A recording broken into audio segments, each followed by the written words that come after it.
Hey, what's going on? It's Bill Burr, and it's the Monday Morning Podcast for Monday, July 8th. How are you? How is it going? Wow, this sounds really good to me. I hope it's sounding this good to you. I think I nailed it. What's up with these levels? It's fucking phenomenal. Some douche is now going to Twitter me. Or tweet me, whatever. Actually, I thought the treble was a little too high. Oh, so was your mother when she was pregnant with you? You fucking drunk fetal cunt. Years later, just walking around criticizing people, and you know what? It's not your fault. It's because your mother, first of all, she was a whore, spread her legs, no protection. All the leaves are brown, and her legs are spread, Oh, I could sing that whole song and annoy the shit out of you. That's what I want to hear from next week. Peoples whose mothers were whores and they drank during pregnancies. I want to hear what you think about world events. That's what I want to hear. Is that what you want to hear? Yeah, it is. It is what I want to hear. It's my podcast. It is what I want to hear.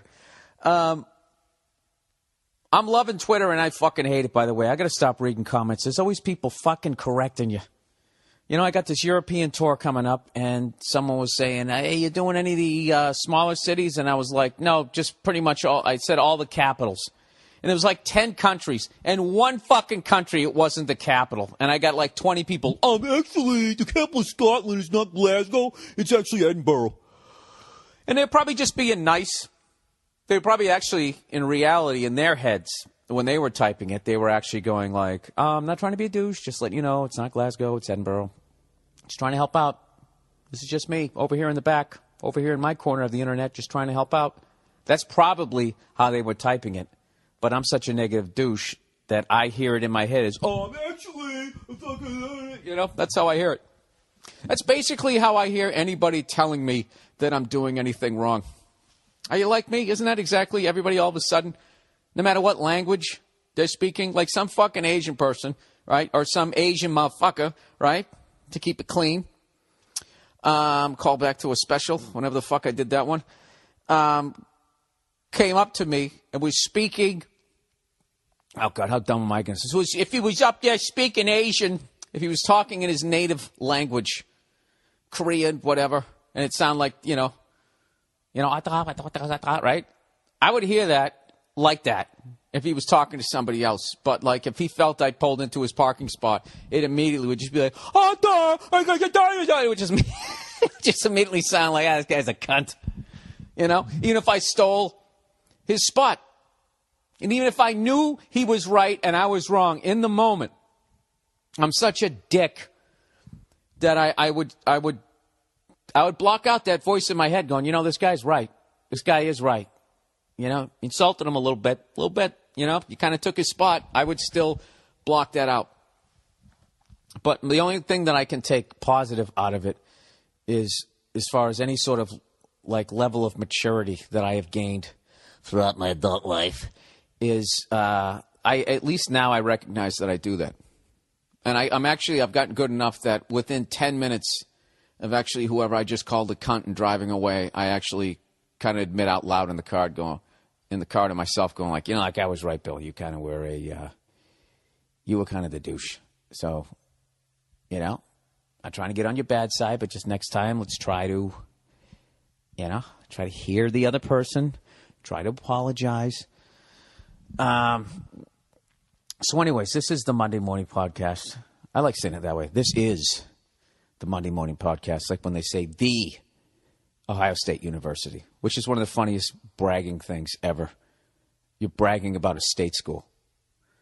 When you fucked up in high school and you live in Ohio and you can't go to any real university, then this is the college that you end up at. Oh, they love that one in Michigan. But University of Michigan, that's a state school too, right? Those are such weird schools, like University of Michigan, all right? It's a state school. So anybody who did a keg stand instead of studying for math goes in, and they live in Michigan, you end up there. That's why their stadium, that's why the fucking stadium is so big. You know, 100,000 fucking people. Do you think it's because the football programs is that good, or because that many people got a C in math in Michigan? That's my question for you.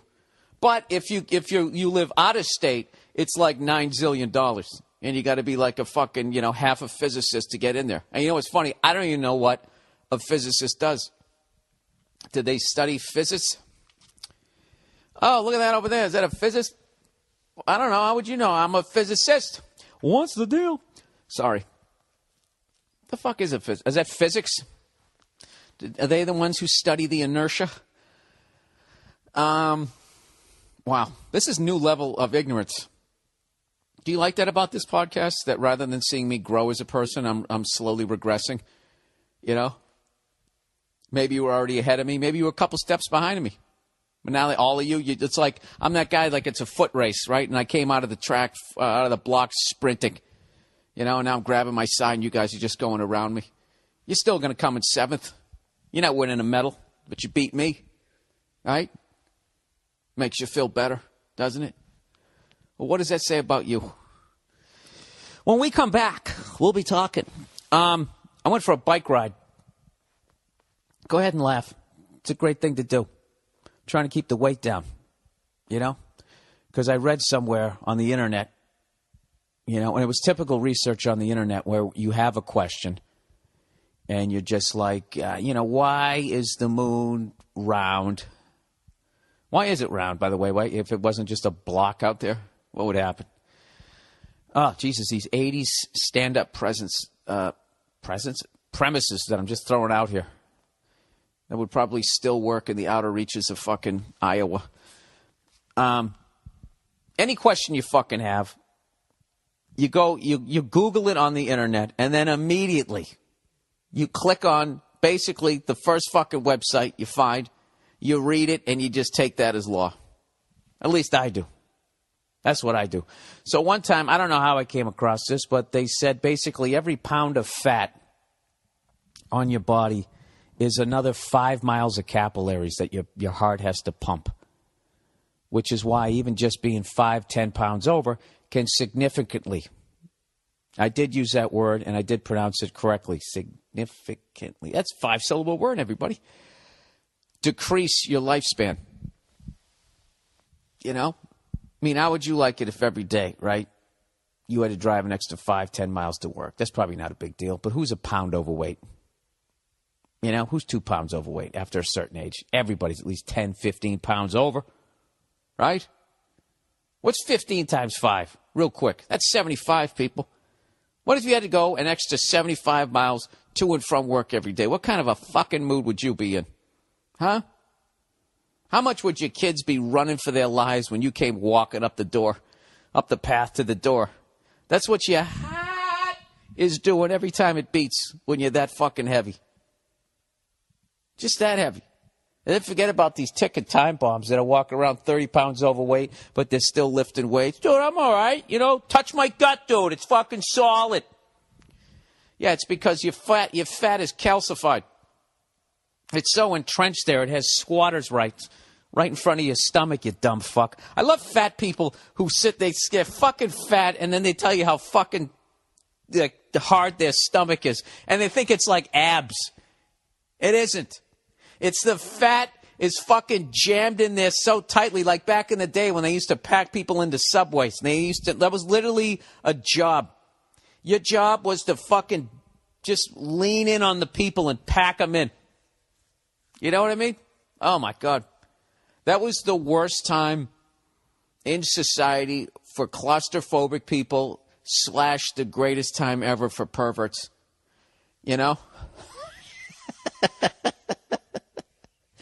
It's just the entire spectrum. Complete fear to absolute ecstasy, depending on who you are on that subway train. But anyways, that's what it is. So all you fatties out there who sit there and your fucking stomach is harder than your head, that's not abs. That's not you like going, well, I'm so fat every time I do a sit-up in bed, it's like I got a 45-pound, weight. Remember that? You do that back in the 80s? You put it wasn't enough to do sit-ups. You always had to add weight. if you're doing dips, they had that shit that literally looked like it was like a fucking metal tea bag hanging off of you. You'd put the chain around your waist, and then you'd hang weights off of that. Dude, he's fucking doing dips with like fucking 225 hanging off his balls, kid. Right? All that dumb shit. That's what fat people think. They think. I know a lot of fat people right now. Like, why are you always coming down on us? I'll tell you why. Because there's Kick a Ginger Day, and I've never seen a fat person come to my rescue. You don't give a fuck about me? I don't give a fuck about you. That's how it works, fatty. All right? With your swollen feet.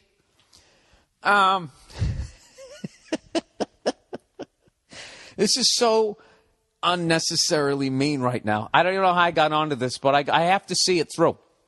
Because I got an hour to do here, people. All right? The fuck, I was talking about pack. Oh, yeah. So, I think these fat people with the hard stomachs, they feel like when they just sit up in bed, you know, and they make that noise as they go to sit up, and they just like, oh! Right? They think that's why their stomach's so hard, rather than it's just jam-packed with syrup and nougat and pancake batter and all that other fucking gooey shit, you know, that they eat. I'll tell you right now, I think they should just get all the fatties and just get them out of the fucking country. You know? You're bringing us down. We've had it. We've had it with your kind. They should stick all of you fatties on a fucking island. I want to run for political office at a very low level, preaching like what sounds like racism or nationalism, but it kind of affects everybody. Like, there's fat people in every race, except Asians. There's very few Asians. Every once in a while you see a fat Asian and you just know he's hanging out with, like, Americans. You know what I mean? It's like there's no way you got fat eating that fucking great diet that you guys have over there. I don't know what it is over there, but, like, people are in fucking shape in Asia. You know? I don't know about the Russians. All that vodka that they're sucking down. How many more people can I offend in the first fucking 10 minutes of this podcast? Oh, 12 minutes in. Okay, that's okay. So I got a new 10 minutes to offend people. Yeah, I think they should just run for office. And just be like, I get the fatties out of town. I get those fucking people, you know those people you say hello and they don't say hello back. They just smile. And it's a fake smile. I know I've talked about this in my podcast. There was somebody when I lived in New York used to do that. And I fell for it like the first 67 times. I'd be walking down the hall, and this lady would be walking the other way with her fucking kids. And I'd be like, hey, good morning, or hey, hello, or good afternoon, whatever the fuck you say, right? Big fucking wave. Hey, fellow human being polite. How are you? Right? And she would always do the same thing. She'd tilt her head to the side like she was going, aw. And then she'd do this smile, which she wouldn't show any teeth, just like the Jay Leno smile. And then her eyes would like squint up like she was looking into the sun. Big stupid red lipstick. And every fucking time I was just like, oh, what if I just fucking punched her right in the face? Made her kids cry, and I just laughed. I didn't laugh. I just walked away. You know? I'd still be affected. There'd be a part of my soul that I lost when I did it. But I'll tell you, in that moment, catch her right as she closes her eyes. You know? Like a fucking Ulf Samuelson move. Don't even drop the glove. Keep it on and just blast her right in the face. And I wanted to do that every fucking time. And then finally one day she walked towards me and I was walking towards her. And she actually started to anticipate me saying hello because we're looking right at each other and I'm in my head just going, I'm not saying anything. I'm not saying hello to this bitch says hello to me. This is another thing that makes you die early.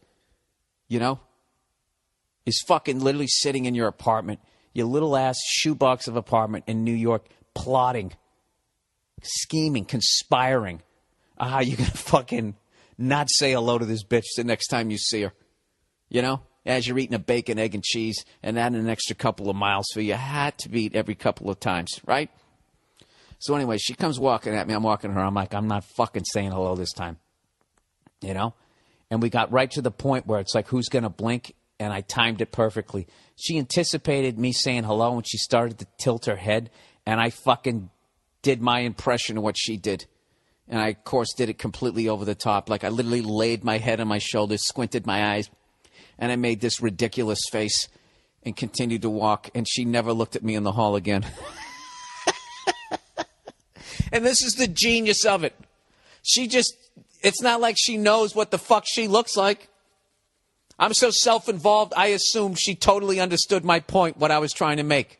You know? Like, say hello, stop making that stupid face. She probably looked at like, what the fuck is with that guy? He has some sort of mental tick. I don't want him around my children. But you know what? It made me feel better. And you know what? That's what this podcast is all about. Hey, people, have you ever heard of TiVo? Well, where the hell you been? Well, you got your head up your ass? TiVo's the greatest. Especially, you know who can really appreciate it? An old fella like myself.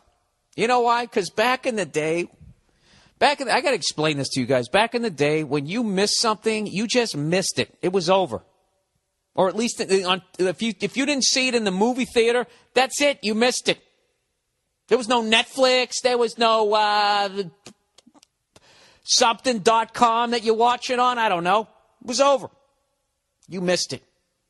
Evel Knievel was going to jump over 20 buses, but for some reason your parents wanted you to take you to Pewter Pot to go get a muffin, and you missed it, and the next day you were down at the bus stop, and everyone was talking about it, and you were a man without a country. And you knew eventually it was going to come around to you, and they were like, did you see it? And you were like, no. What? You didn't see it? No, I didn't see it. I was getting muffins with my parents, and then just a rain of book bags would just be smashing you over the head, and that's what happened. But thankfully, that never happens to children anymore because of TiVo. Back in the day, TV was weirdly hard to watch. You only watch a show at a certain time, and if you missed it or even part of it, you literally had to wait for it to go into reruns before you could see it again. TiVo has totally changed all of that. And while other DVRs exist, they're not as awesome as TiVo.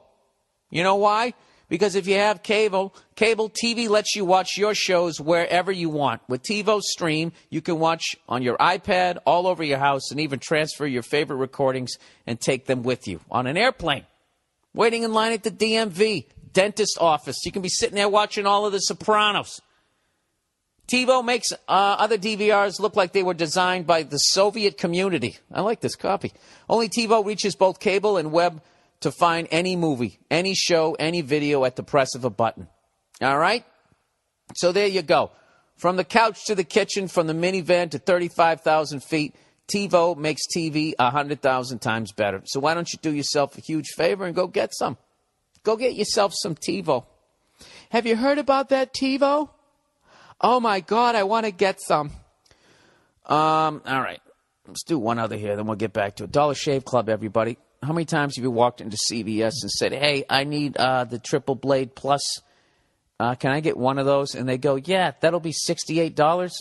And you're like, $68? They're like, yeah, that's why we keep it locked behind the case here, like it's some vintage guitar, rather than some piece of plastic with a poor excuse for metal to drag across your face that's going to be useless in 5 days. You know, probably end up floating around in the ocean, poking out some porpoise's eye. Why is that thing so much money? You know why? Because it's a scam. Well, finally, the cavalry is here when it comes to shaving.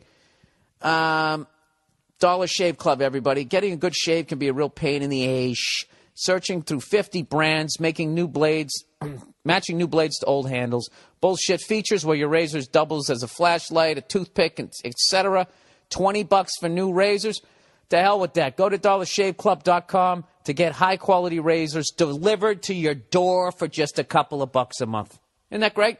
No longer standing in line at those long lines at CVS where you're behind anyone from a doctor to some crack addict waiting to try to find the one person working on the floor to unlock the razors. Now they deliver them right to you for a fraction of the cost.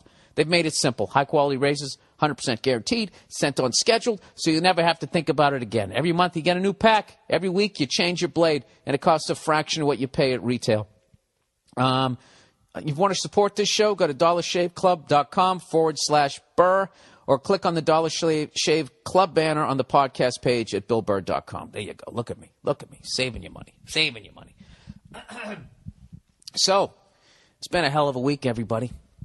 It's always been a hell of a week. You know, if you try to stay up on world events, there's always something crazy going on, right? Over in Egypt, you know, where the Arab Spring began, as far as I can remember. You know, they elected a president, and within a year, they're like, you know what, we don't like this guy. Why don't we have a new election? And then the new guy's like, no, I'm in here.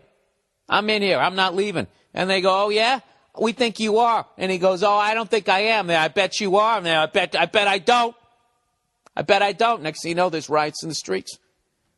You know? When isn't it a hell of a week? Sorry, can you tell I'm searching for something? Where the fuck is it?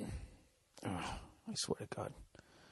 I swear to God, this is the exact kind of thing that just slowly fucking drives me mad. About these goddamn fucking computers. What did I do wrong this time? Ghost of Steve Jobs. Now watch this. I'm going to try to do this move. Did it finally work? Did it finally work? Oh, here it is. I got it. Sorry. What did I want to talk about? Oh, I know. Aaron Hernandez, everybody. You know what? One of the fucking hilarious things about Aaron Hernandez's case is I'm fucking sitting here calling up my buddies, and people are so into sports in Boston. Like, the fact that somebody lost their life, that's like on page 19 of this story. I call my buddies back there, and they're all like, dude, now what are we going to do? You know, Gronk's always getting hurt. They traded fucking Welker, right? Who's Brady going to throw to? They're not even thinking, like, you know, sports kind of takes a back seat to this unbelievably, like, bizarre, depressing, sad, horrific fucking story. You know, who gives a fuck if we can beat the Dolphins or not? You know? I don't know. There's a big pity party going on in Boston. Like, oh my God, this is like the worst week ever. Well, we had the greatest decade ever. All right? And I stand by that. Anybody in any state in the United States, if you want to challenge the last 10 years of Boston sports, bring it on.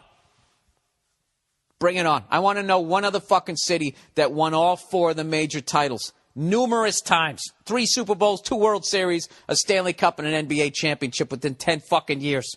Went to 5 Super Bowls, 2 Stanley Cup finals, 2 NBA finals. Fucking unbelievable. All right? And all you guys now who are gleeful and all your other sports towns, you think you're going to fucking bug me with your little cunty tweets? Know that I know this. You would cut off one of your fucking sport watching balls to experience half the fucking success that Boston had over the last 10 years. You would take this week of horror. You would definitely trade it. All right? You would do it. You trade in your fucking Mark Sanchez jersey. Dude, I swear to God, Jets fans would take this week just to fucking make it back to the Super Bowl. Do you know the last time the Jets were in the Super Bowl, we hadn't even pretended to be on the moon yet? Do you realize how long ago that was? You know? Richard Nixon was a comeback story. He was like Travolta in Pulp Fiction. That's how fucking long ago it was. Dude, that's another thing. They're going, dude, what if he gets acquitted, right? And then he fucking signs with the Jets. You know? That was actually my thought. Because I don't think, as far as from what I've seen, unless his friends flip on him, or unless they have some unbelievable piece of evidence that they have not introduced to the public yet, what you basically have is a mountain of circumstantial evidence against a mountain of money. And as far as my little experience of watching the court case, the rich guy walks. If he was just Aaron Hernandez waiting for a bus, you know, pimp my ride, I'm driving a piece of shit. Hey, exhibit, can you put a fucking fish tank in the back of this thing, right? If he was something like that, over. Working in a warehouse, unloading trucks like old Billy Redface back in the day, done. You're going to jail. All right, but you got, you know, fucking pro athlete money, you can walk. You know, some lady on ESPN wrote the dumbest article, was saying that despite the fact of how quickly the Patriots acted once they found out all these allegations against Aaron Hernandez and released him, like, this black mark will always, forever, Forever, everybody. Forever. Will stain the Patriots. Like if for some reason we don't steer the planet into the sun in the next 300 years, there's going to be people 300 years from now still talking about Aaron Hernandez, still thinking about it every time they see the Patriot logo. If that isn't the dumbest thing I've ever heard in my life. You know? When you watch a Carolina Panthers game, when was the last time you thought about Ray Caruth? You don't. Nobody remembers. Nobody fucking remembers. This will be something. Dude, you know there was a guy in the Kansas City Chiefs that killed his whole family and then himself after football? I don't know what. Maybe he got hit in the head too many times. I don't know what happened. You know, I never heard of the story until Len Dawson brought it up. It goes away. Do you know a guy on the Jets used to take his dick out in the Port Authority? He dyed his pubes green, and he'd fucking shake his dick at people. You know? And they were so shocked looking at his green pubes, it took the longest time before somebody finally looked at his face, and then they arrested him. And no one ever thinks about that when they watch a Jets game, do they? See, that's my point. You guys can look all this up. This all... I don't know if you find the last one, but the other ones you'll find... Oh, Jesus. Dude, what, you think if they turned Pedroia into a flanker, they could, with the combination of him and that Jesus freak, they could somehow make up for Hernandez going to jail? All right. I don't even know what I'm talking about right now, to be honest with you. Hey, this weekend, speaking of Boston, I'm going to be doing the Cape Cod Melody Tent. Why? How come? Why did I just add a syllable to melody? The Cape Cod Melody Tent in Hyannis. Is it in Hyannis? Somewhere down near the Kennedy compound. They sit there spending all their fucking booze money down there. Isn't that what they did? Their prohibition money, their insider trading money. I have no idea what the fuck they did. All I know is don't they have a big yellow house? They go out and they play touch football that turns into tackle football. And then it's this big family fight because they're like a bunch of pit bulls. Or if they fuck that gene out of their family at this point. It's just all watered down. You know? Too many weak men and women brought into the fold. You know? You ever think about that shit? Like when people... You know what's the worst thing ever is when somebody gives the son or daughter of a father or mother that accomplished something great. They always give the kid shit, like it's the kid's fault. Like if you're the son of fucking Michael Jordan or the daughter of Amelia Earhart. People will always be like, dude, you're not as good as your father, blah, blah, blah, and they blame you. It's like, it's not my fault that I'm half cut with my mom. You know? My dad can jump out of the gym. My mother trips over a mop handle every fucking 3 days. So I got 50% of that in me weighing me down. I can still dunk, but no, I can't take off from the foul line. That's not my fault. It has nothing to do with my desire or my heart or anything like that. It has to do with my mother. And the same thing with like Amelia Earhart's kid. If she had a kid, I don't know. She probably didn't have a kid. No guy could handle that. Back in the day, when she was supposed to be in the fucking kitchen making sugar cookies, she's out there flying around doing better than the guys. She probably has a dick, see? I'm not fucking that. Her hair's too short. Right? No guy can handle that. I have no idea. Did she have a kid? Did she take him on the trip? Maybe that's why she crashed. You know, the kid was acting up. She was reaching back, trying to slap him in the face like how you could as a parent back then. And she went into the ocean. Who knows? Who knows why these things happen, everybody? I don't pretend to know. And you know what? More importantly, I don't want to know. But anyways, back to the Boston sports things. Boston fans, you know, you're not all crying, but the ones who are bitching, I don't want to fucking hear it. All right? Quit your fucking crying. And everyone else in your other towns, enjoy this week as much as you can because we've been kicking all your fucking asses for 10 years and you know it's true. At least mostly true. You know? The only people who can give a shit is Giants fans. That's just when it comes to football, right? But some of them are Yankee fans, and I'll take those 2 Super Bowl losses for what we did to the Yankees in 2004. I'll take that all day long. Now, there's one that will live forever. That, unlike the Hernandez thing, that will live forever. Because you know what's great about it? There's no way to beat it. There's no way to beat it. And even the Bruins lost 4 in a row in hockey, right? But we didn't have the level of fucking Hall of Fame. It's fucking great. It'd be like if Babe Ruth, Lou Gehrig, and you had DiMaggio and Mickey Mantle all in the same thing. I know what you guys are saying. That's not true. And I say, fuck you. Fuck you and your pinstripe heart. It's true. The way you guys were loaded up with free agents, you couldn't do that back in the day. Back in the day, you had to fucking earn it. As opposed to now, we can go out and buy it, Los Angeles Lakers. You know? Anyways. I love how Dwight Howard leaves the Lakers, and they're sitting there questioning his heart and all that. And never, once again, never did they think, well, why would you want to leave? Why would you want to leave? Gee, what could it be? The fucking 800-pound gorilla. How many great centers have to leave town saying, I really didn't have a good fucking time playing with old what's-his-face over there? How many Hall of Fame coaches have to write books where if you read through the subtext, they're kind of going, that guy's kind of a cunt. He's kind of a cunt to be around. You know, who says that about somebody they won a championship with? You know? This is my impression of a Los Angeles Laker fan as a parent. Their kid comes home. If their kid was Aaron Hernandez and came home and actually admitted to murdering 2 people and then the third one, you know what the mother and father would do? They would stand up on the coffee table and they would start chanting MVP.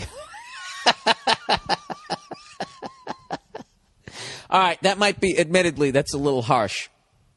But I'm just saying, I am less than impressed with the average knowledge of sports that a Laker fan has. It's just fucking dumb. I'm just dumbfounded. Dumbfounded. That not even once did you ever boo Kobe Bryant when he walked off the court on your whole fucking team. I'm trying to think of a major city that would put up with that. I don't know. Anyways, maybe it's the sun, maybe it's the pot cookies. I don't know what. Anyways, all right, here we go. We got some fucking we got some letters. All right, Billy Beanbag. There's a new one, Billy Bean. From the Oakland A's, Billy Beanbag. I get it. Beanbag. A revolutionary chair. Dude, how bad was a beanbag for the environment once you threw that thing out? It was made out of this blend. You know, like when they blend like a scotch. Not a scotch. Yeah, scotch. Is it a scotch? I don't fucking know. A whiskey. It's a blend of wine where you pour like a Cabernet into a Merlot. Some real white trash shit. This is like that. This is the chair version of that. It was like a pillow. It was a chair. It was a fat person's stomach. It was everything, right? It was food that astronauts ate out in space. I think it was like filled with like, I don't know, like these little, whatever the fuck you call those things. What are those things that coffee cups used to be made out of? And you'd sit there and scratch them and let it go into the environment back in the 70s before you realized that birds were inhaling it and it was like Agent Orange. Or minor lung or something. Black lung, is that what it was? Gee, I don't know, Bill. You're the one who started riffing on beanbags and realized that you didn't even know what material it was made of. Styrofoam! So they were filled with styrofoam, and then, like, the outside of it was like a blend of, like, plastic, vinyl, and, you know, some sort of treated waste. And then you had the upscale ones where they were actually made out of leather. I remember my dad, we got a bunch of bean bags, and they were all plastic vinyl hunks of shit, but his was a leather one, and we used to think it was the shit.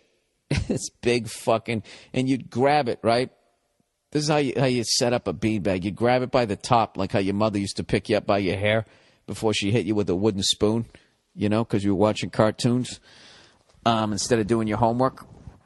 Back when you could hit children in public or in the safety of your own home when you had company. You pick it up and you give it a shake, right? And then you would just push it right down the middle. And then you'd sit on the fucking thing, and it was horrifically uncomfortable. And it took a good 5 years before people realized it. You know, when people just bought them because everybody else had them. Oh, it's so easy. You can move them around the room. Look how easy it is to vacuum under it. I can pick it up and vacuum. I see you can't do that with a chair. I wonder where all of those ended up. You know, who gives a fuck, right? Sitting here reminiscing about chairs from the early 70s. All right, Billy Beanbag. Have you heard of Justin Carter? This 19-year-old kid has been in jail since March for making a sarcastic remark. Here's an excerpt from a report. After a Facebook friend with whom he played video games described him as crazy and messed up in the head, Carter replied sarcastically, one imagines, oh yeah, I'm really messed up in the head. I'm going to shoot up a school full of kids and eat their still beating hearts. He added LOL and JK, just kidding, for good measure. For this, he was arrested by Austin police, charged with making a terrorist threat, and thrown into prison. He may languish there until the start of the next decade. Get the fuck out of here. Crazy stuff, Bill. This isn't Russia. Is this Russia? I know. See, dude, this is that Snowden shit. This is like all of that. We're just slowly becoming this fucking police state. You know what it is, too, people? You got to stop fucking putting shit down in print. That's just keep it how we used to say shit like that, but we said it on the playground. You know, oh, yeah, like I'm going to go shoot the principal in the head. That's what you do. You don't fucking write it down on the guy, you know. By the way, was there any sort of backlash against Facebook for basically ratting out all U.S. citizens? You know, turning us all into the man, you know? Are you still using Facebook? I barely used it anyways. You know? I still go there and I check fucking emails, but in the back of my head, I'm like, why am I using this guy's cunty fucking, what do you call it, social media thing here? You know? When he turned the fucking record. How much money did he make to turn and rat everybody out? You know? And I swear to God, if you're one of those fucking people who's dumb enough to be like, well, if you ain't a terrorist, you got nothing to worry about. Yeah. I have no sympathy for you when I see you in the FEMA camp with me. You know? And that's what I'm going to do. That's the only way that's going to keep the joy in my heart. Is when I'm in the upper bunk and you're in the lower bunk across the way, I'm just going to, for the rest of my minutes on Earth, I'm just going to keep looking at you going, well, you're not a terrorist, so what are you going to worry about? Over and fucking over. Until basically I'm beaten to death by the other people in there who don't want to hear it anymore. That creeped me out. I don't know why this kid's he's still in jail. I don't know anything about it. I have to know, you know, does he have a weird haircut and a trench coat that freaked him out? I mean, it is Texas. Texas has always kind of been their own deal. You know what I mean? I mean, they kill people in Texas the way they rescue dogs here in L.A. So, I don't know how I feel about that. I mean, as far as like population control, it's phenomenal. But as far as their swift, I don't know. I just can't imagine getting put to death for something you didn't do and you're walking down there. Like, how does that work in the afterlife when you go to get judged? Are you allowed to yell at God at that point? Like when he starts, you know, reviewing your life, you just stand there like, dude, don't even fucking start with me. All right, just open the goddamn gates already. Okay, you know how this story ends. You know everything, right? Ooh, I know everything. Yeah, you knew everything except how to get me out of that. How come you didn't help me? How come you fucking helped a bunch of people and then you just stopped talking to people? You know, hey, let me finish. Where was my burning bush? Where was that? Well, all right then. Hey, here's some inspirational shit here. Somebody wrote some inspiration for the Monday morning podcast. It says, Bill, it's like that thing I read on the internet once said. Plant 3 rows of peas. Peas of mind, peas of heart, peas of soul. I really hope nobody's eating as I read the rest of this Plant 3 rows of squash. Squash indifference. Squash selfishness. Squash hate. Oh, Jesus, there's another one. Plant 3 rows of lettuce. Let us be kind. Let us love one another. Let us grow our own food. Why? All of that is great. And if everybody applied that, the world would be such a wonderful place. Why does that make you fucking, you grind your teeth to listen to, though? What it can, that's a great question. At least I consider it a great question. I'm in my own head here, man. It sounded awesome to me. Seemed like a good thought, and then I said it, and I was like, wow. How did I come up with that one? You guys might disagree, but why is that? Who doesn't want peace of mind, peace of heart? But you know why? Because it's a fucking pun. Peace of mind. Squash indifference. A lot of people don't know what indifference means. And I think I'm one of them. Indifference means you have, like when somebody goes, do you want this, you want that? Hey, I'm indifferent. I think, doesn't indifferent mean you don't love it or hate it? You have absolutely no opinion on it whatsoever. I don't know how to be like that. I don't think anybody's indifferent. That's like a higher level of fucking thought in my world. Hey, what do you think about these drapes? I immediately they're all right. I like them. They're hideous. I never just look at something like, what do you think about this? I have no thought whatsoever. I don't know what that is. What do you think about this band? Yeah, they're all right. That's the closest I get to indifferent. You know what, Bill, why don't you look up the fucking word first before you make, this takes time. Fucking reading, Get a life. Speaking of rescuing dogs, I was out with the lovely Nia yesterday, and we were driving around looking at houses. It's like something we like doing.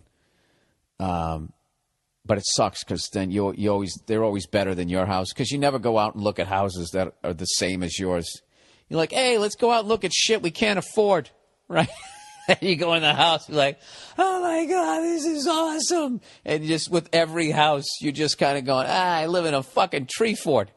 But it's still fun to do, And I feel like I'm actually helping the owner of the house because by going in there and I'm walking around, anybody else who's in there, they're thinking like, oh shit, this guy might make an offer. I got to jump on this. That's how I justify me just going in there and looking in people's closets. So anyways, that's what we were doing yesterday. And so what did we do? We went to the grocery store. Oh yeah, to get some shit for dinner. And next door there was this place where they had rescue some dogs. So she's just like, oh, let's go over and look at the dogs. I don't want to go over there. I don't want to go over there and look up like some chewed up fucking animal that's going to make me feel fucking horrible. And I'll be laying in bed thinking about the dog. Like in No Country for Old Man, when the dude's sitting there laying there and he thinks about that guy that was asking for water. And whatever he says, like, fuck it, right? You're going to go back there. And next thing you know, you got some psycho chasing you. I don't know. That's not going to happen, but I'm just saying, I'm going to be thinking. I love dogs too much that I can't go down and look at them because now I'm going to be just fucking thinking about them. So she's like, why? I'm like, fine. Just stop doing that, right? So we go over there and we walk in and there's this fucking pit bull that's like 2 weight classes up from our dog. Big, classic, fucking beautiful pitty head. And I can't even tell you what color this thing was. It was like, it wasn't caramel. It was like this almost sandy kind of color with no white or anything, just no patches, just that color. The fucking dog was beautiful, and it had to weigh every bit of 80 pounds, all muscle, and it was an absolute sweetheart. Like you came in, and the thing is just fucking doing that thing where it's wagging its tail so hard it looks like it's shaking its ass and it's walking sideways as you come up to it, and just buries that big head like right in your lap. And then at one point I'm petting the thing and it just fucking just leans into me. Like I was squat down like a catcher petting it, and it wanted to be pet more, so it just sort of relaxed its body and leaned into me and literally like knocked me over. And I fell down, and then it went over and started like licking my face. It was the greatest fuck. I'm sitting. This all basically happened in about 11 seconds, and then all of a sudden, this lady comes walking over, and the most annoying "I'm talking to a dog" voice ever just comes walking in and goes, "Oh yeah, starts fucking doing that," and it was like my eyes started watering, and I just fucking stood up and walked away. Nia said something like, okay, and then that happened. She said something loud enough that the girl heard, but she couldn't hear anything. And whatever the dog's name was, like Franklin, she was like, oh, Franklin, you little Franklin, doing that shit, and he just stood up and just fucking walked away. So now I'm over the other side of the pet store buying shit bags, as Michael Rappaport called them back in the day, shit bags. I'm buying those, and within 2 seconds, this woman left with that dog. Like, walked in, saw it, and just left with this 80-pound fucking dog. And I had such mixed emotions. Like, I was excited that the dog got rescued, and I was bummed that was the person that it rescued it. You know? And I don't know why. She loved dogs the same way I did. She did a great thing. Like, why should I be bummed? She just fucking... You know what it was? It was I wanted to keep playing with the dog. You came in with your fucking Jerry Lewis voice from hell. Did I just say from hell? Yes, I did. It's the 80s comedy week. All right, what are we? Are we 47 minutes in? Jeez Louise. All right, let's continue on here. Oh, I started to mention that I went on this bike ride, by the way. And for those of you who live out here in L.A. or you're coming to visit, you can actually ride a bicycle all the way up to the Hollywood sign. And it is one of the hardest bike rides I've ever fucking been on. You keep seeing the sign, and every time you go around a corner and you just think, this has to be the last fucking corner before I'm up here. You know? And it just isn't, and then it isn't, and it isn't, and you just keep fucking going and going and going. It was like the ascent, to use a word that's beyond my vocabulary. You already had to go all the way up the canyon, just get to the beginning of like, okay, now we're going to get to the summit here, right? To use mountain climbing shit. Just that ascent. You already fucking rode like a half hour just to get up there. And then this ascent is, I swear to God, maybe 20, 25 straight minutes of, I don't know what it is, 45-degree angle. It's fucking brutal. And then in some points, especially right at the end, when it gets even like 60 degrees, it's fucking ridiculous. And I was beyond gasping, for wheezing. I rode and I stopped right, where they have the radio antennas. You're actually above the sign. Got off the bike and grabbed the chain link fence and was going for fucking like five fucking... I thought I was going to pass out. But you know what? I probably knocked off some miles on the capillaries there. So anyways... But you know what's great? As you're going up, there's all these guys dressed like Lance Armstrong coming down, and they all give you words of encouragement because they just did it, And I'm going up there on a mountain bike made for a lady. It's the one I got for Nia that she never fucking rode. And I love riding women's bicycles, Like women's bicycles, they're designed the way guys' bicycles should be. I always thought they had that reversed. Well, basically, they shouldn't bang their clit on something metal. Although knowing those psychos, they probably fucking enjoy it, Harder.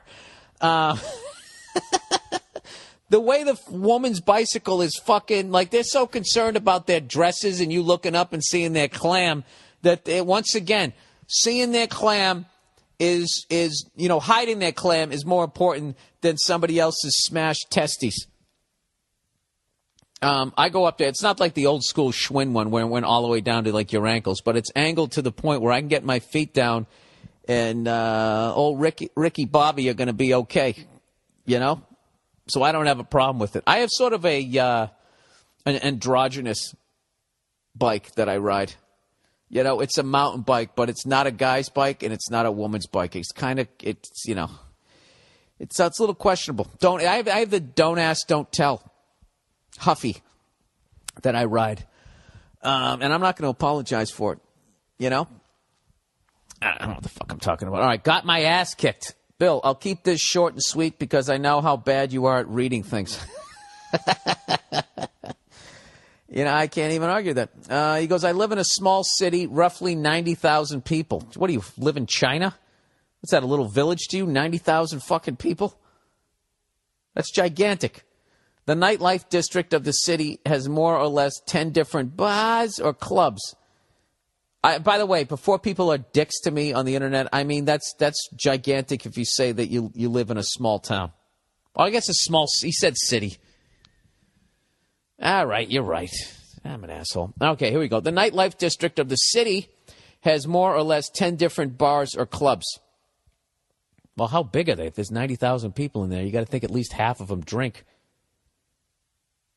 10 bars or clubs. You got 4,500 people in each one. That doesn't make any sense. Last weekend, I left all my friends at one bar to go meet up with a girl at another. While there, I was heavily intoxicated and grabbed the lady's ass I was meeting. Apparently, two drunk guys didn't take too kindly to this and decided to attack me and gave me a good beating.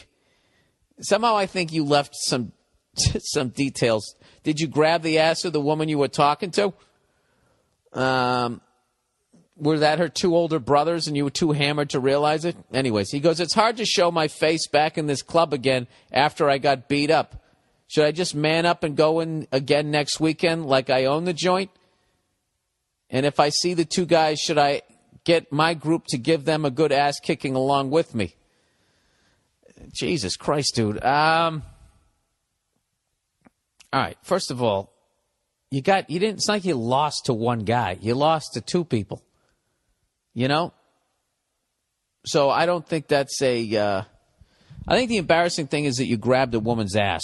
I need to know more details about that. So let's just say that these two guys were jealous because they wanted to fuck her and you came in. Something was going on. Somehow they were connected to that woman. All right? Well, here's the first lesson. All right? If you're going into a bar to meet some lady, some strange lady that you don't have a relationship with, you know, that's, to use my analogy last week, that's an away game. Okay? Would you go into the bleachers wearing the other team's fucking jersey by yourself? You need next time you go in there, you need to bring some friends. I think you're just going in there and you're asking for trouble. And one way or the other, that you go back in there with some friends, you're going to end up in either jail or the hospital. One or the other. That's it. Either way, you're going to end up in court. Either suing because you don't have a fucking, you know, you got a droopy eye now, or it's just, you don't want to do that. You don't, all right? You went in there, you were drunk. You know what, dude? This is really on you. This is on you. You were careless with yourself. I'm going to blame you the way they used to blame rape victims back in the day. All right? You weren't dressed like a whore, but you were doing the dressing like a whore version for being a guy. You walked in there all sloppy. You walked into somebody else's bar. You grabbed one of their women. You started squeezing her ass like you were testing out some shaman. Right? And then you got beat down. This should be a life lesson for you. All right? If you're going to do some Donnie Brasco bar shit, you gotta have a crew with you, and you have to be sober. And don't grab her ass until you talk her into till you're back in her apartment. That's when you do the ass grabbing. Do not go into a bar Especially, it's a division rivalry. You know what I mean? Like as a Patriots fan, you would never go down on the Meadowlands and start grabbing some Jets chick's ass. That's it. You're going to get a hibachi over your fucking head and vice versa. Vice versa there. So there you go. There's your advice. Revenge. That's not. You don't want to do that. It's just going to escalate. And then what do you think's going to happen? You're going to go down there and kick their ass, and it'll be like, all right, I guess it's even. Then they go out and get a bigger crew, and they got to top your ass kicking. Yeah, by then, it's like Anchorman. You're in that alley fight, right? And then Brick kills somebody. All right, next one. So I wouldn't go back to that. All right, just take the ass kicking. It's a funny fucking story. Just tell it in a colorful way and leave it at that. I was a fucking idiot. I walked into somebody else's bar, hammered by myself. I start grabbing this girl's ass, and next thing you know, I'm admiring the woodworking of the floor. Like, wow, look at this. Is this a brass rail that footstep? How do they keep it so shiny? As you're laying there on your side, watching them kicking you in the kidney, you're looking in the reflection of that brass rail. All right, Bill, we got it. You're on the floor. Popcorn in your hair. There's a million ways to tell that story, sir. Don't go back down there. You don't want to do that. All right. Hey, Billy Bin Laden. There's another one. Another good one. Imagine if you started using a puppet to mix things up. Oh, for my act.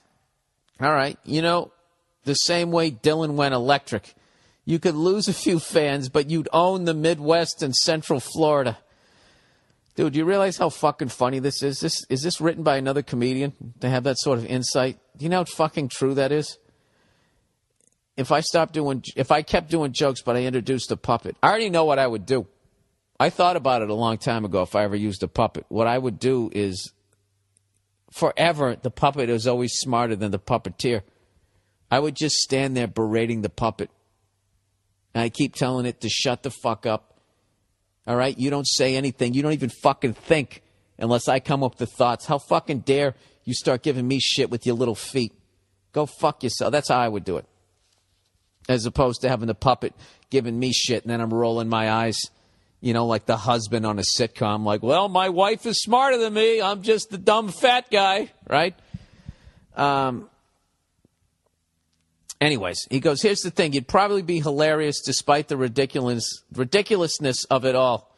You'd lose your mind, too, being up there every night, having a conversation with yourself, constantly feeding an unhealthy mental state. Well, that's kind of what I do on the podcast here, sir. He goes, I guess I should ask a question. So what would your puppet look like? Would he wear overalls or a suit? Would he be an animal? Or would he even be a he? If it was a female puppet, you could give it noogies every time she was acting up. Yeah, see, yeah. See, the direction that you're going, that's the only way to go now with the puppeteering. Or whatever you call it, being a ventriloquist act. It's just so gone in that direction where the fucking puppet's smarter than you. It's funny. Someone's going to steal this idea. I think it'll be absolutely brilliant. Taking an old genre and turning it on its ear. It's funny. Somebody's probably already done it. I just in a roundabout way just said I had a brilliant idea. Do you like that? Are you still sitting here? Are you nauseous at this point? No, that's what I would do. And then what I would do is I would team up with the dummy and I would start trashing people in the audience. Although, something, I don't know. I don't know. You're talking about puppets here. I don't know where to go with that. Where do we go from here? Let's. Oh, I gotta read a little more advertising here, everybody. We got to keep the lights on here. Where the fuck is it? Is all the capitals in fucking Europe. Okay, we got that one. You'd think I would be smart enough one of these fucking weeks to just have the only things open, the things that I need, but I don't.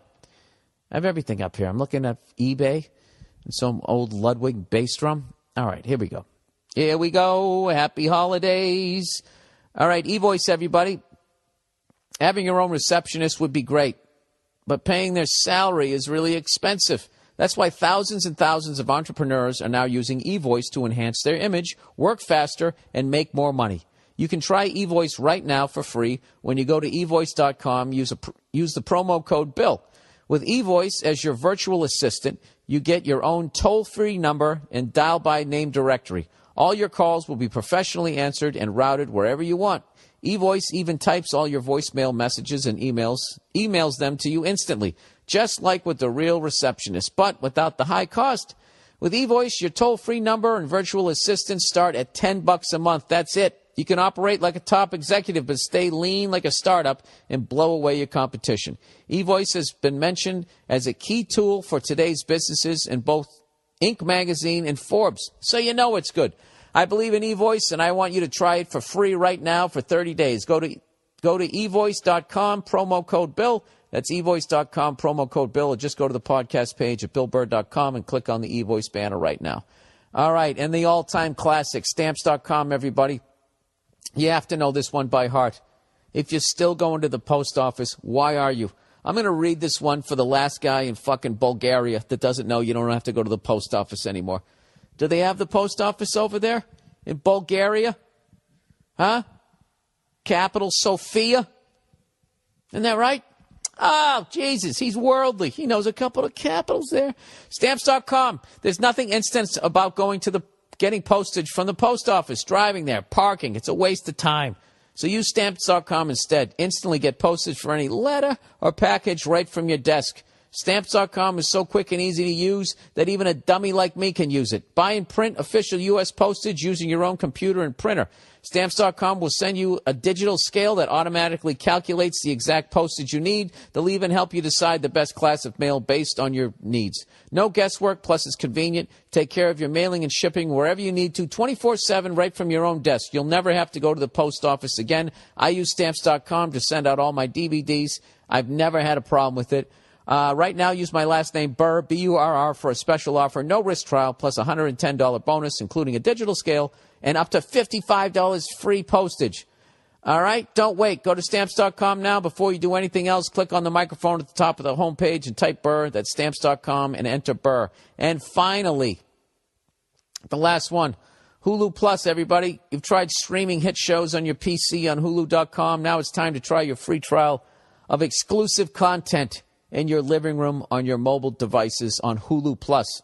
With Hulu Plus, you get total control to watch thousands of TV shows wherever you want, whenever you want. Use Hulu Plus on connected TVs, game consoles, Blu-ray players, Roku, Apple TV, PC, or watch from anywhere on your smartphone or tablet on demand at all times. And with Hulu Plus, you can binge on full seasons. Watch your favorite current shows and even full series runs of classic TV shows. It's endless. They've got Community, Modern Family, South Park, SNL, Jimmy Kimmel, Family Guy, and more. Hulu Plus is only $7.99 per month. But right now, they're offering an extended free trial of Hulu Plus that is only available to podcast listeners. Take control of your TV watching experience. Go to the podcast page at BillBurr.com.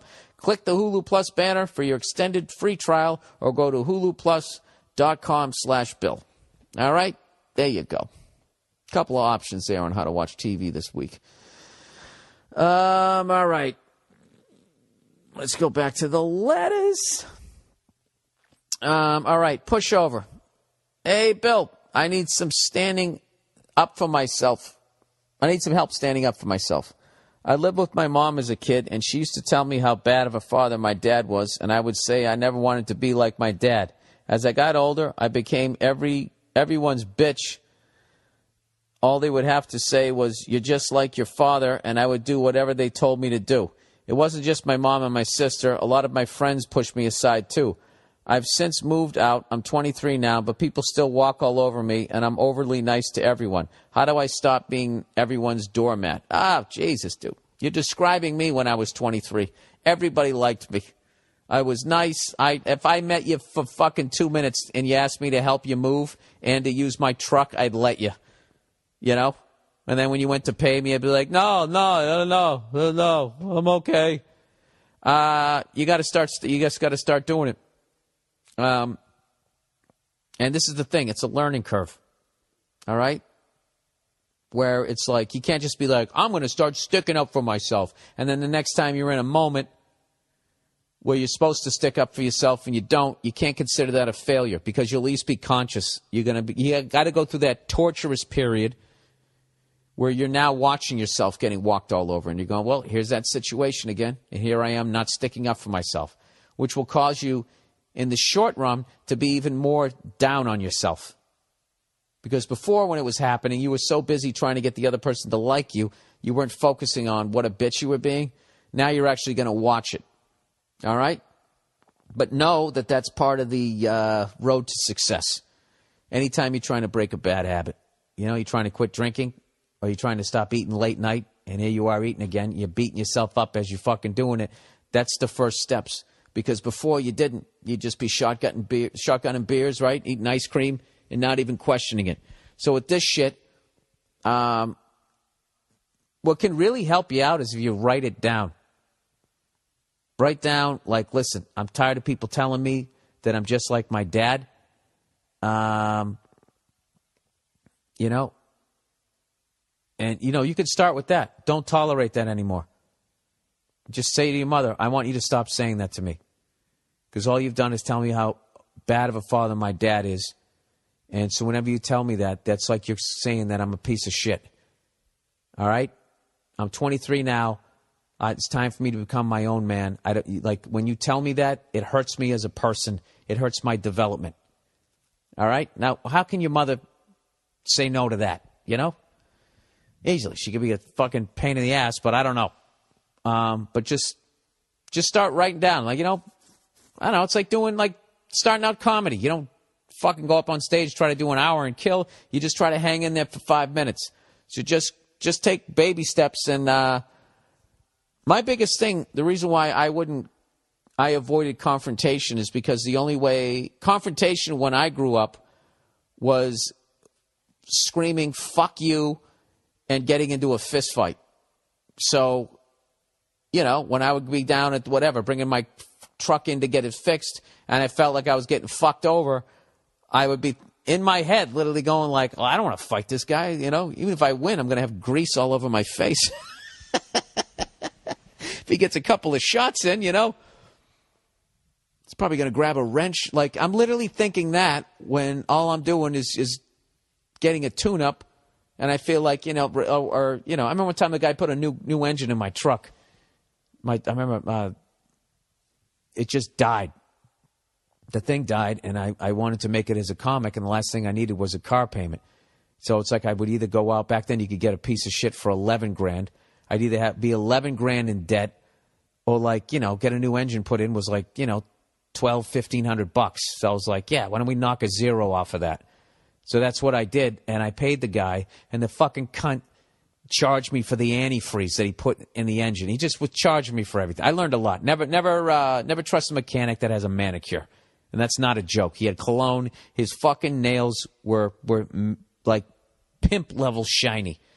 So, but I didn't say anything to him because I'm like, this guy's like, he's like 60. I'm not going to punch a 60-year-old guy in the and I would be thinking this shit, but I wasn't even conscious because it just been in my head since I could remember. So it's playing on a loop. And a lot of shit, if you finally say it out loud or you write it down, you realize how wrong it is or how absurd it is. And it can kind of kickstart you to start going down the right road. So that's what I would do. And you have to be very forgiving of yourself. Like, what's funny is you're a total pushover probably until it comes to looking at yourself. Then you're probably like a fucking drill sergeant and you're always beating yourself up. So I would say, try to find the humor in breaking a bad habit or trying to change yourself. And, you work at it every day. It's like playing an instrument. If you play once every 3 months, you're never going to get better. But if you fucking play an hour every day, all of a sudden, right, you start shredding and here come the girls and they're jumping on your dick. Right? And you start sticking up for yourself. You start, the women, they're attracted to that. I'm not talking about being a dick, but women are attracted to fucking, guys who, they don't want to marry some pussy. Right? All of them want you to go out there and fucking grab it by the throat and drag it home. Throw it in the pot so they can fucking cook it up, metaphorically speaking. Last thing I ever want to do is suggest that a woman would want to go into a kitchen and actually be fucking nice for once and make that guy a goddamn sandwich. Sorry. You know what I'm saying. All right. I hope that helped you out. Did I get everything? Did I get to everything here? Oh, cop that shot dog. Bill, what's your take on the Hawthorne police officer firing off one into a dog? Fucking bullshit, right? Well, I mean, obviously, I'm not pro shooting dogs, but I wasn't there. I don't know what happened. Look, if you're a cop and you're walking in there and some giant dog comes at you with his teeth showing and is going to fucking maul your face off, you know, I mean, what are you supposed to do? But if that shit that, I mean, I've seen YouTube videos where, like, the dog isn't doing, it's just barking, like, row, row, row, because you're in the house, but it's not charging, it's not doing anything, and they have, it's standard procedure, eliminate the threat, and they just fucking shoot the dog. There's a brutal one on YouTube where they went into the wrong fucking house, and they got the guy on the floor, and then they shoot his dog, and they realize they're in the wrong house, and they killed both his dogs. It's brutal. It's brutal. But in defense of the cops, those are the ones that people put up on YouTube. You know, I imagine that they could then show you 1,000 of cops going in, getting attacked by once great dogs that their piece of shit scumbag owner turned into a maniac. So maybe there's some sort of sweeping thing that if the dog weighs more than fucking, if you feel threatened by the dog, I'm just playing devil's advocate here. You're a cop. You're going in to arrest somebody. You're trying to deal with, is this person going to pull a weapon out and blow my fucking brains out? I'm never going to see my kid again. And meanwhile, you got this dog. You know what I mean? It's like you can only look at one thing at one time. So, and your life is in fucking danger. I think a lot of people, including animal lovers, we're thrusted. I think it's very easy to not be a cop and just sit there and be, dude, you know what I would have done? The same way you do, like, you know, when you trash the quarterback of your team. You know what I would have done with my non-athletic ass? This is what I would have done. I would have leapt over the fucking defensive line, you know, and then called an option or whatever the fuck you would have done. So, yeah, I mean, just hearing that story, absolutely devastating. Because I know if the cops ever came in my house, my dog would be flipping out and trying to attack them. And I would be like, let me just put her in the other room. But if whatever were coming in there and I was considered a threat, they have to take me down, and then my dog would come at them, and then they would fucking shoot my dog. And it would suck. So I wish there was some way that they wouldn't have to do that. But as much as people want 100% blame cops there, the real culprit that set that whole thing off are fucking assholes who turn their dogs into maniacs. And maybe even someone like myself who doesn't, I mean, I don't know how to have my dog under control, so I just put her in the back room because some fucking asshole fucked her up. You know? Jesus Christ, I got work to do. So there you go. That is the, you know what I didn't even get to? That fucking, you see that reporter that died? Let me get to, where the hell is that story here? This writer for Rolling Stone, which I have a subscription to, one of the magazines, few magazines that I actually read every episode, every installment. Michael Hastings. He had a horrible death. He fucking was going down, I believe it was Highland, just south of Melrose. His Mercedes was traveling at ridiculous speeds. He hit a fucking tree. And the whole thing exploded, bursted into flames, and they had to identify him by his dental records. And allegedly, this guy knew. I guess he wrote some fucking article in Rolling Stone where he was over in Afghanistan talking to some higher-ups in the military, and they were saying some shit that they thought was off the record, and he put it all in the article. And there's people, conspiracy theorists, trying to say that his car was cyber-attacked. Now, I'm not even going to get into that, but, dude, how fucked up is the world getting if, like, that's actually something that somebody could do? I'm not saying whether it was done by this guy or not. I have no fucking idea. He might have been hammered. I have no idea. I have no fucking clue. I don't know anything about it. But I'm just saying that the fact that somebody could hack into your computer and cause your car to speed up, and there's nothing you can't shut the car off. This is why I don't believe that. It's just like, as evil as that is, we got to eliminate this guy. Isn't there a zillion other ways to kill him without doing that? Like, what if he slammed into like a fucking minivan with a married couple and their 3-4 kids? There's got to be, can't they just spray some mist on him? Just walk up to him in a mall like, "Hi, sir, would you like to try this fragrance?" And you just spray it on him. And then the guy, 10 minutes later, when he's trying on some slacks, he just keels over. You can't just do it that way. But anyways, is this true? Can they actually do that shit? And this makes me feel glad that, half my time out here I drive around in a classic car. Because not like I'm any sort of a threat, but what I'm saying is if I just would think if you had the ability to do that, some fucking nerds would just do it just to do it because it would be funny. Just speed you up for a second, then slow you down just to freak you out. Like, do you remember back in the day when this is like pre-internet fun? What you would do is you'd take your garage door opener, right? And you would drive around the neighborhood and you'd point it at every garage until you found somebody that had the same one as you. And back in the day, they just had it wasn't sophisticated. So not only yours opened, not only yours, it opened the other ones too. So you'd eventually find somebody that had the same garage door brand as you, and you could open and close their garage. So at least you could in my fucking neighborhood. So you just drive one person nuts.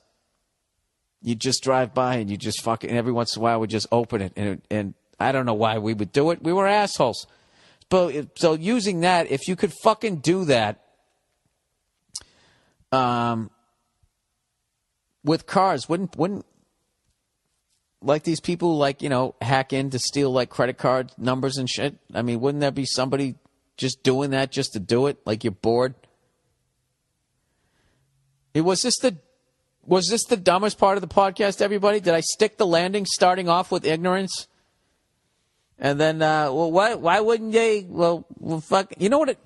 The reality, if I ever book a commercial, I'm going to be, that commercial where the adult sits there with all the kids and they go, what would you do if you had $1 zillion? And the kid's like, they're made out of candy. Yeah, we could have hot fudge, waterfalls and shit. I would be sitting there right with them. Except it wouldn't be like the basketball one where they were like making fun of the fact. Like, I would be like, you know what I'm saying. I'm saying I'm a moron, everybody. Well, all right. Well, that's the podcast for this week. I hope it made you feel better about yourself, at least your intellect. I am going to be, as I mentioned, I'm going to be at the Cape Cod Melody Tent on Friday. Saturday, I'm at the Hampton Beach Ballroom Casino. And then Sunday, I'm in down Newport, Rhode Island at the Newport Yachting Center. All right? 2 tents and an attic. That's what I'm playing this weekend. I can't fucking wait. I always play Hampton and Newport. I've never played the Cape Cod Melody Tent, and this is where the one and only time I ever saw George Carlin. So this is a very special gig for me. And there's still a few tickets left. I'd love for you to come down there and share that experience with me and blah, blah, blah, blah, blah. All right? Okay, so here's the outro, everybody. All right, now that the show's over, don't forget to support all the sponsors. A quick recap. Join the 1,000 entrepreneurs who use eVoice as their personal receptionist. Hulu Plus, you want to start watching your favorite hit TV shows right now. All of that shit's on the podcast page. And finally, Dollar Shave Club. There's no reason to pay all that money, everybody. They're going to send you blades every month. You use one a week, nice fresh shave. Your side of your face smooth as a baby's ass. All right? That's it, everybody. That's a podcast for this week. Go fuck yourselves. As always, thank you for all the emails. And thanks to everybody who's been coming out to my shows. And thanks to everybody who went out and saw the Heat again this weekend. I believe it came in third place. And it's made a bunch of fucking money. And seriously, thank you for going out there. And thank you for all the kind words everybody has said to me about the stuff that I did in the movie. It meant a lot to me. All right, that's it. Go fuck yourselves. We'll talk to you next week. Hey, what's going on? It's Bill Burr, and it's the Monday Morning Podcast for Monday. July 8th. How are you? How is it going? Wow, this sounds really good to me. I hope it's sounding this good to you. I think I nailed it. What's up with these levels? It's fucking phenomenal. Some douche is now going to Twitter me. Or tweet me, whatever. Actually, I thought the treble was a little too high. Oh, so was your mother when she was pregnant with you? You fucking drunk fetal cunt. Years later, just walking around criticizing people, and you know what? It's not your fault. It's because your mother, first of all, she was a whore, spread her legs, no protection. All the leaves are brown, and her legs are spread, Oh, I could sing that whole song and annoy the shit out of you.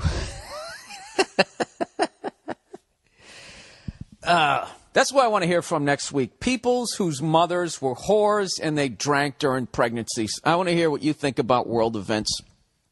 That's what I want to hear. Is that what you want to hear? Yeah, it is. It is what I want to hear. It's my podcast. It is what I want to hear. I'm loving Twitter, and I fucking hate it, by the way. I got to stop reading comments. There's always people fucking correcting you. You know, I got this European tour coming up, and someone was saying, hey, you doing any of the smaller cities? And I was like, no, just pretty much all. I said all the capitals.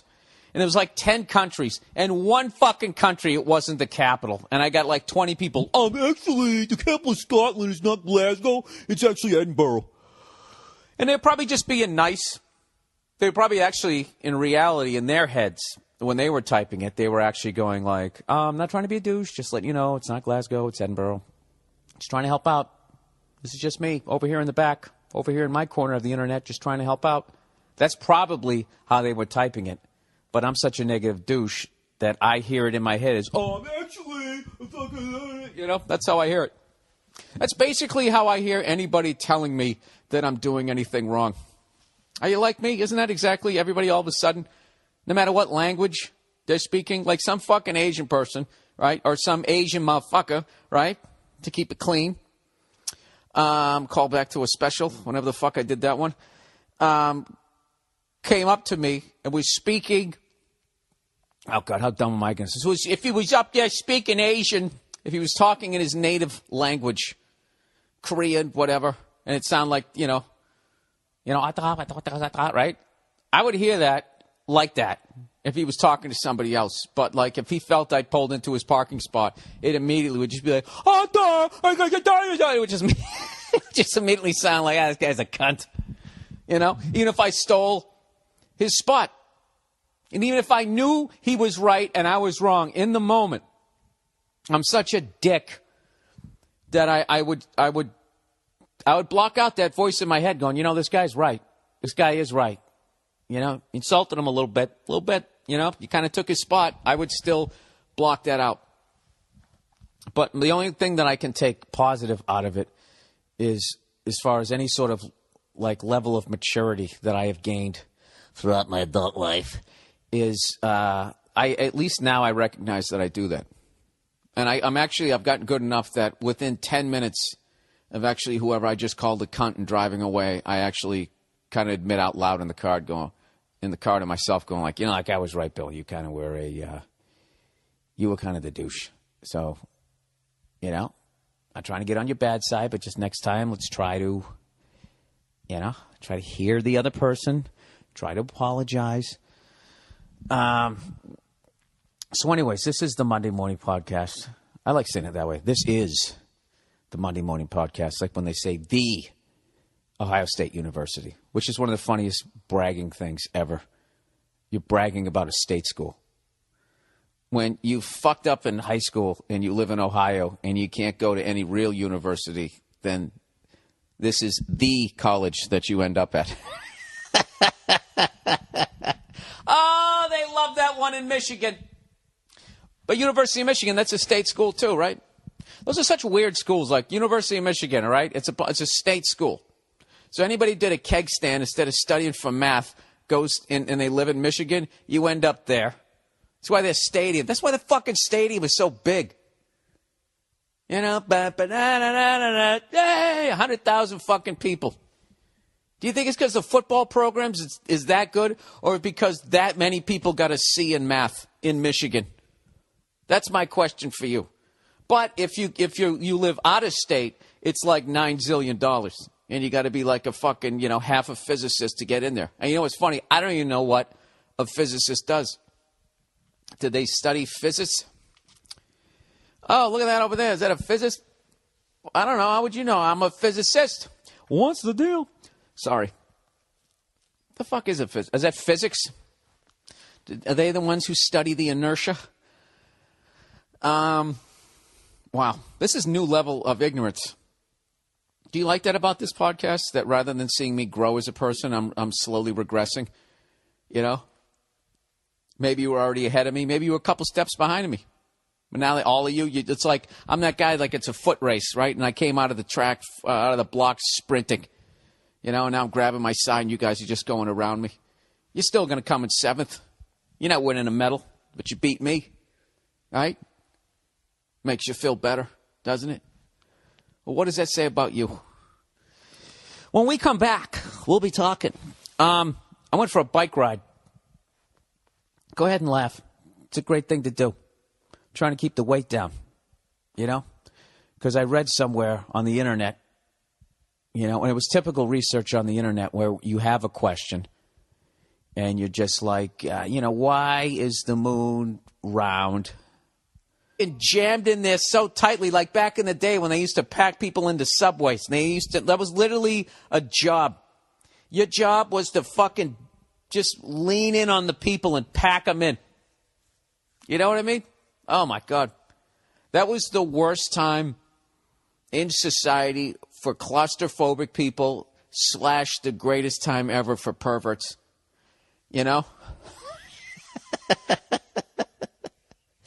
It's just the entire spectrum. Complete fear to absolute ecstasy, depending on who you are on that subway train. But anyways, that's what it is. So all you fatties out there who sit there and your fucking stomach is harder than your head, that's not abs. That's not you like going, well, I'm so fat every time I do a sit-up in bed, it's like I got a 45-pound, weight. Remember that? You do that back in the 80s? You put it wasn't enough to do sit-ups. You always had to add weight. If you're doing dips, they had that shit that literally looked like it was like a fucking metal tea bag hanging off of you. You'd put the chain around your waist, and then you'd hang weights off of that. Dude, he's fucking doing dips with like fucking 225 hanging off his balls, kid. Right? All that dumb shit. That's what fat people think. They think. I know a lot of fat people right now. Like, why are you always coming down on us? I'll tell you why. Because there's Kick a Ginger Day, and I've never seen a fat person come to my rescue. You don't give a fuck about me? I don't give a fuck about you. That's how it works, fatty. All right? With your swollen feet.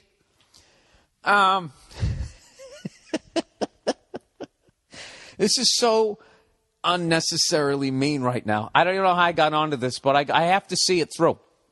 Because I got an hour to do here, people. All right? The fuck, I was talking about pack. Oh, yeah. So, I think these fat people with the hard stomachs, they feel like when they just sit up in bed, and they make that noise as they go to sit up, and they just like, right? They think that's why their stomach's so hard, rather than it's just jam-packed with... Why is it round, by the way? Why, if it wasn't just a block out there, what would happen? Oh, Jesus, these 80s stand-up premises that I'm just throwing out here. That would probably still work in the outer reaches of fucking Iowa. Any question you fucking have, you Google it on the internet, and then immediately... you click on basically the first fucking website you find, you read it, and you just take that as law. At least I do. That's what I do. So one time, I don't know how I came across this, but they said basically every pound of fat on your body is another 5 miles of capillaries that your heart has to pump. which is why even just being 5-10 pounds over can significantly, I did use that word and I did pronounce it correctly, significantly. That's a 5-syllable word, everybody.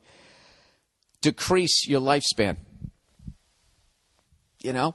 I mean, how would you like it if every day, right, you had to drive an extra 5-10 miles to work? That's probably not a big deal, but who's a pound overweight? You know, who's 2 pounds overweight after a certain age? Everybody's at least 10, 15 pounds over, right? What's 15 times 5? Real quick. That's 75, people. What if you had to go an extra 75 miles to and from work every day? What kind of a fucking mood would you be in? Huh? How much would your kids be running for their lives when you came walking up the door, up the path to the door?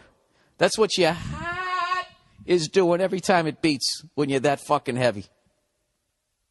Just that heavy. And then forget about these ticking time bombs that are walking around 30 pounds overweight, but they're still lifting weights. Dude, I'm all right. You know, touch my gut, dude. It's fucking solid. Yeah, it's because your fat is calcified.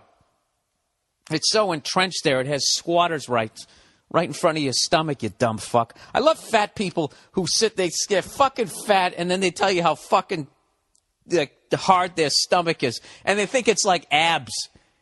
It isn't. It's the fat is fucking